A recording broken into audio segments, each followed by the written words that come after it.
What's up, everybody? Welcome back to the channel. Dickie Does Audio here.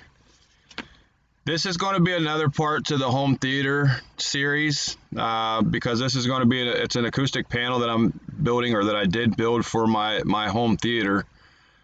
This is basically a combo panel. It's an acoustic absorption panel with a scatter plate in front of it or on top of it. It's basically in front of the absorption material that's behind the scatter plate. And so I designed the front scatter plates, and they are 3/4 inch wide and 1/2 inch wide slits or rows, however you want to call it, that I cut out with a router. And you'll see in this picture coming up right here what I'm talking about. You can kind of see there and there. And so basically, like I said, I took my router and a straight edge and just cut out the slits that I needed. And I tried to, mix it up a little bit, 3/4 inch here, 1/2 inch here. And they actually turned out pretty neat looking, and in all honesty, they make a world of difference hanging up on the wall. And so what I'm doing right here, the panel that you see right here, I think it was like 34 inches wide. So I wanted to cut it down to 15 inches so that a piece of rock salt would just fit right inside there. And so that's what I'm doing here, is just cutting this down to 15 inches.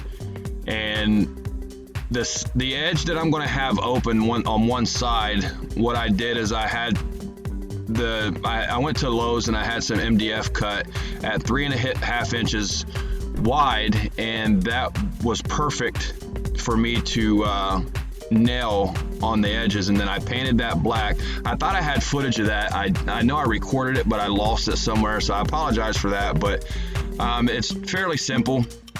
It was just basically an open side that needed to be replaced with a piece of wood. So you just take your measurements and,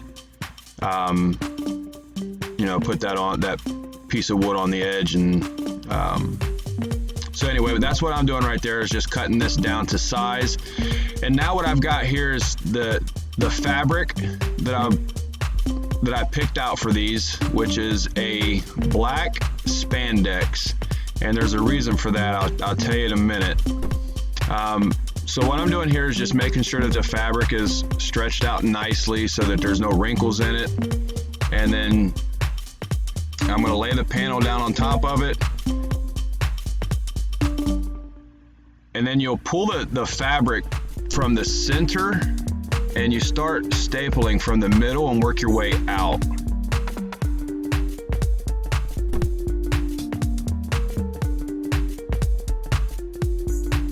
And then what I'm going to do here is I'm going to grab a hold of this fabric, and because this is spandex, you got to be kind of, gentle with it. You don't want to tear it on one of the corners. But I'll grab it and I'll just go ahead and pull it all the way up, and that makes sure that there's no wrinkles whatsoever in it on that side.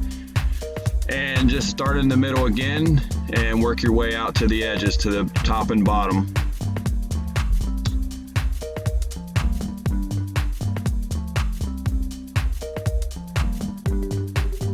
And then once I'm done with that, go ahead and cut off the excess.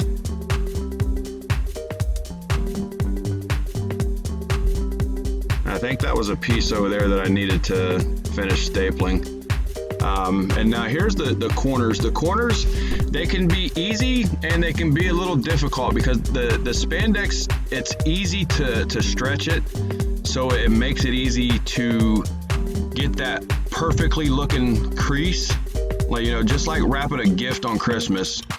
But sometimes that crease can, the under part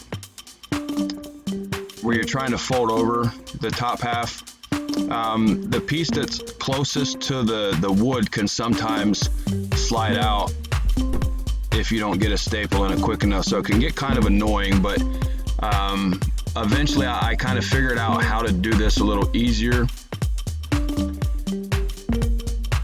And you kind of see it right there. Just take my finger and I'm going to push it in with my right hand. And whenever I push with my right hand, well, I must have already did it. Or you know what, it's coming up on the bottom half of it.